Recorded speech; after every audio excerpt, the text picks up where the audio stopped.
Hi, I'm Ron James with the Center for Ethical Business Cultures, and I'd like to welcome you to yet another in a series of ethical insights where we explore current ethical topics of the day. Our guest today is John Tower. Welcome, John. We're so glad you're here. Thanks for having me, Ron. John is the head of the men's basketball program at the University of St. Thomas.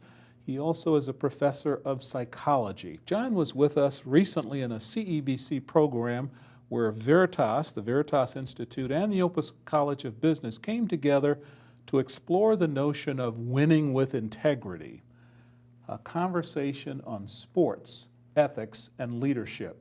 John, we're glad that you were able to facilitate that conversation with us. And before we talk about that, perhaps you can share a few minutes with us on your most recent book. Tell us what motivated you to do that and what's the key theme in the book, please. Yeah, well, thanks for having me. First off, it was an honor to be a part of the panel and to moderate it. And the book is on youth sports. We call them WASPs, W-O-S-P, well-intentioned, over-involved sports parents. And you know, I think the impetus for the book was part my research in psychology focuses on motivation, part the 2 decades of camps that I've run for young kids, part the coaching that I do, and then part having my own 2 sons and watching them as they're now 13 and 10 years old in the wild and wacky world of youth sports. So the book is I think a hopefully interesting but also sort of stark view of what's happening in our world of youth sports, where we hope that kids are learning very noble lessons, character development, cooperation, resilience to adversity,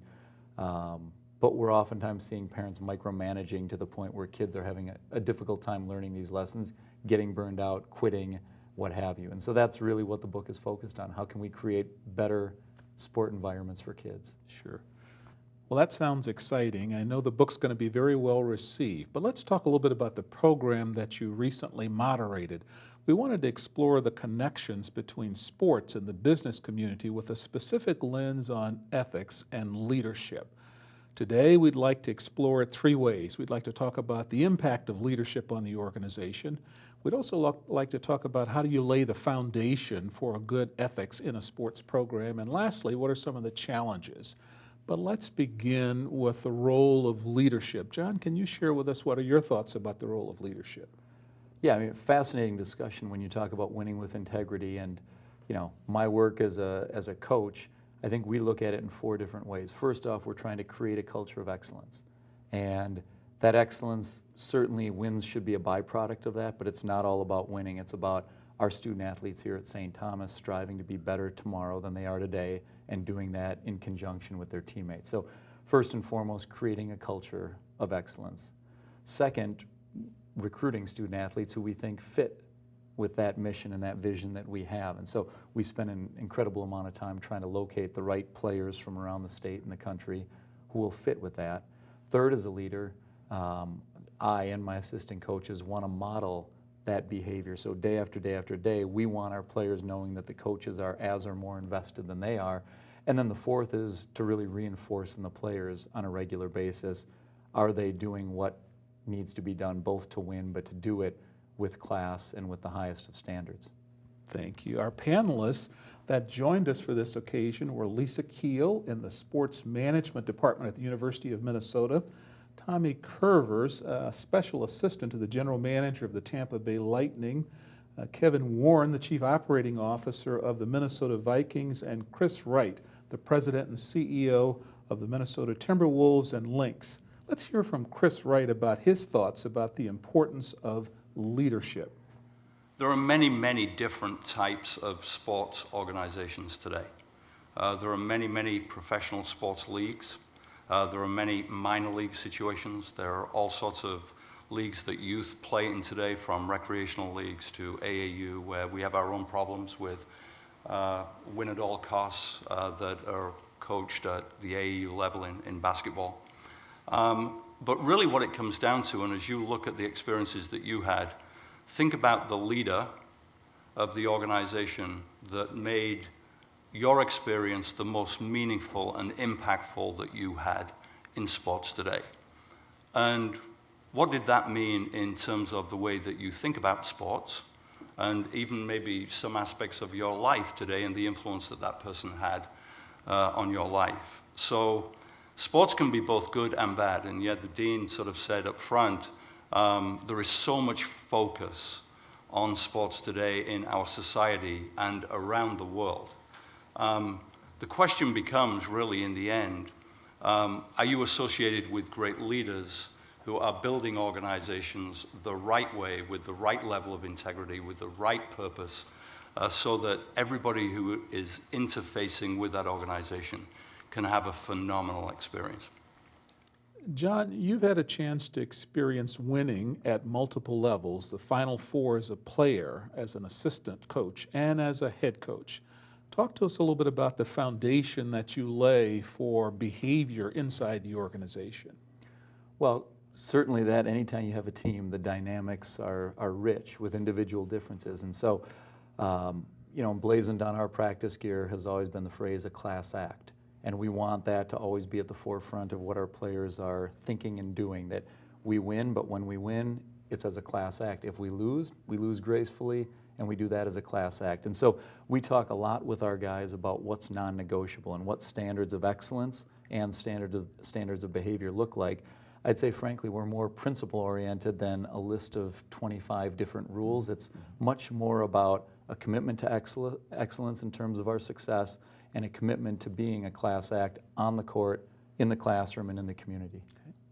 Let's go back to Chris Wright and get his insights that he shared in our program about how do you go about laying the foundation.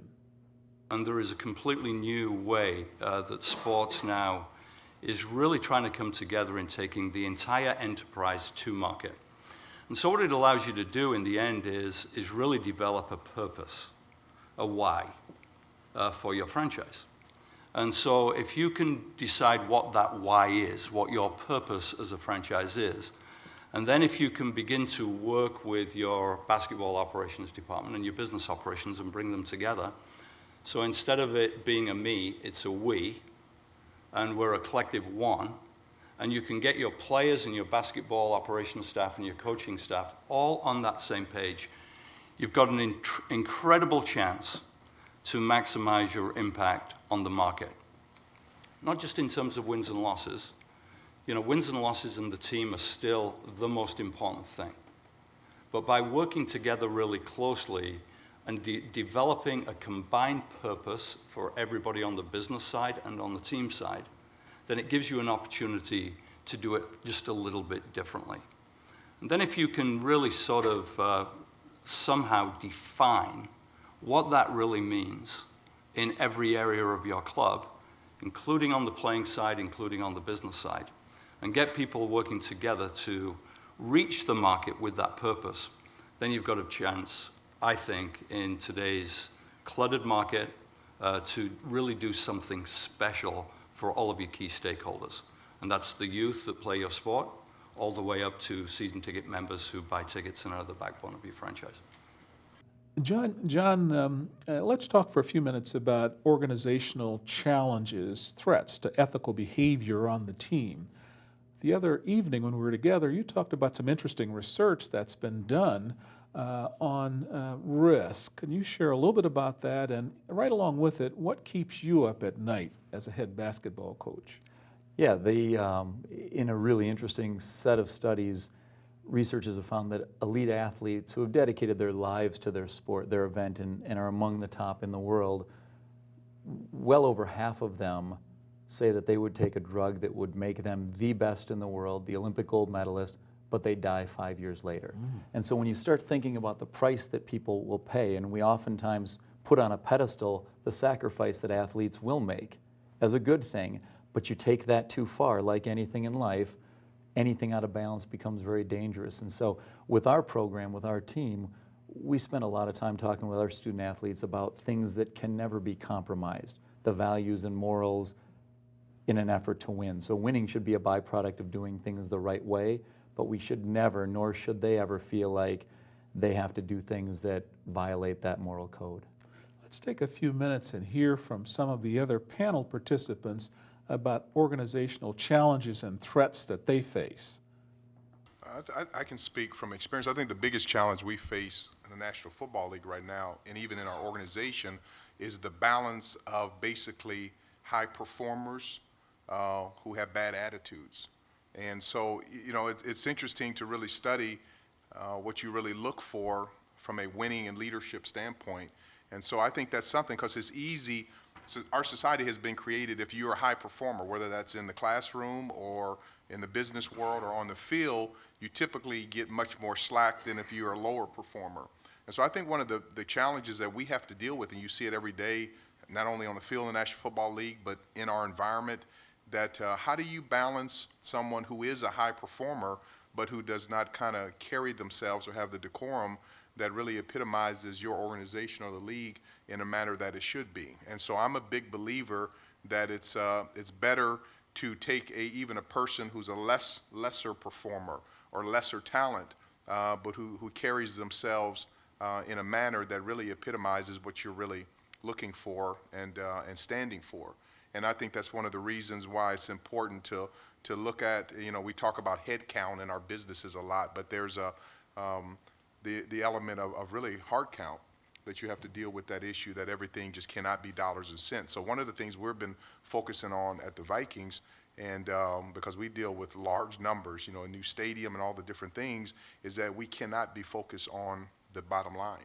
I mean, we had a long meeting today, right before I came over here, about a complicated issue, and the numbers are telling us to do one thing, but we made a decision to do something else that strictly from a purely financial standpoint makes less financial sense, but we think for the betterment of our organization, our employees, and on the franchise is the right thing to do. And so I think that's important for ownership to leaders, that we continually not only have to say it, but live it, where employees really realize that they are going to do the right thing. And that may mean that you may leave some quote-unquote dollars and cents on the table, but I'm a big believer at the end of the day that you end up, just based upon the circle of life, that you'll get that back tenfold. The code of silence is a concept that I'm very concerned about as now working and looking at larger institutions, because that code of silence starts out, what happens in the locker room stays in the locker room. And we get that, right? There's some things that people just don't need to know. It needs to stay in-house. But it also teaches something else. Keep your mouth shut. Don't say anything. If you see something wrong, be quiet. That could manifest into the corporate world. We're drinking the Kool-Aid. Keep your mouth shut. Don't be a whistleblower. Be quiet. So I understand the powerful institution that sport can be, that is teaching young people at a very early age what is right and wrong, what are the meaning of certain moral concepts, because we talk about fairness, but fairness means a lot of things. We talk about equity. Equity means a lot of things. So do young people have an understanding of the broad nature of those concepts, so as they get older, they're learning to apply or identify that's an equity issue. And why is it an equity issue? So just to reiterate, I think sport is a powerful institution, but we have to be very careful that we're creating situations where young people are being educated correctly about what is right or wrong and being able to apply those concepts in a real life situation. Well, in the NHL, we have an award to the most gentlemanly player every year. It's the Lady Byng Award, and no one wants the award. So we've got a big issue in the NHL. We look for players that break the law. We look for players on the ice that break it. We don't want them off the ice breaking the law. On the ice, penalty minutes are money in contract negotiations. And I can attest to that. I went through an arbitration in 1993, and my penalty minutes were too low. John Wentz nodding. John was my introduction to the course curriculum here at St. Thomas in the grad school, and we talked about this a few times. So I went through an arbitration case, and I didn't have enough penalty minutes, and it cost me.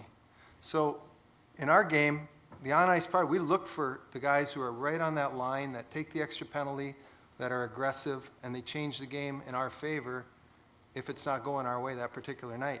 Most of those guys are great people on the street. They're generous, good men. But it's a tough thing to talk about ethics in our game on the field, on the ice.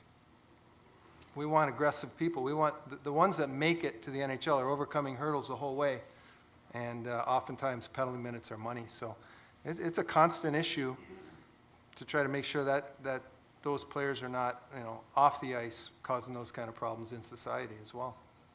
Well, our panelists have shared some interesting insights. How do you balance this tension, especially when you have a high performer who doesn't fit the character of the organization?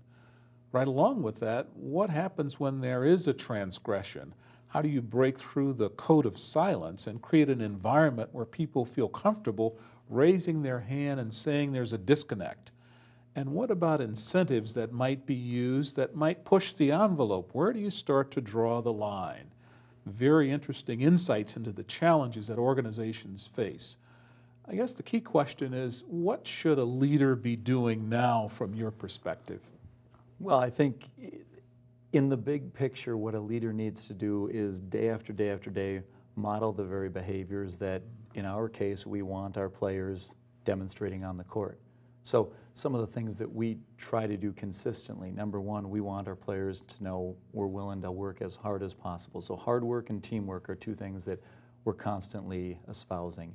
I think two others are trust and gratitude, that if the players know that we trust them and vice versa, and if they know how grateful we are to both have a chance to coach and work in athletics, but also to work with them, if they see that, and it's obvious, and this is no different in the classroom or in a corporation, when leaders are hardworking, when they're part of the team, when they're humble and they're grateful, I think everything else tends to fall in place.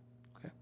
Let's hear from Chris Wright on his thoughts about what leadership should be doing at this point in time. Therefore, it comes down to our staff. And my job really is setting the tone as the leader of our company from a character standpoint. I've got to uphold our core values every single day, in every action, in every word, in every conversation, in every meeting that I'm in. And then for my staff, I've got to be consistent. I've got to be consistent in the way that I make decisions, the way that I act in front of them, the way that I treat them, from the receptionist to a senior vice president inside of our company. Then I think as an organization, you just give yourself a chance to succeed. I'm not saying that we're doing everything right. We're not. We have a long, long ways to go. But that's sort of the tone that we try to set with people who are coming into our organization. Very fascinating insights. John, thank you so much for being with us today, but also for moderating a fascinating discussion with leaders about the connection between sports and ethics and leadership. Well, that wraps our program for today. Another look at ethical insights. There are direct implications for business. What's the role of leadership in establishing ethical values and principles in the organization? How does a leader lay the foundation by creating a sense of purpose, a mission, a vision, and a set of values? And finally, how do you start to address organizational challenges and threats? That tension between winning at all costs, but establishing behavioral expectations that establish character. What about the notion of creating an environment where people feel comfortable raising their hand and saying there's an issue when they see it? Hopefully these insights have provided you key lessons that you can begin to put to work in your organization. Thanks, and until the next time we're together, have a super day. This is Ron James from the Center for Ethical Business Cultures and the Opus College of Business at the University of St. Thomas.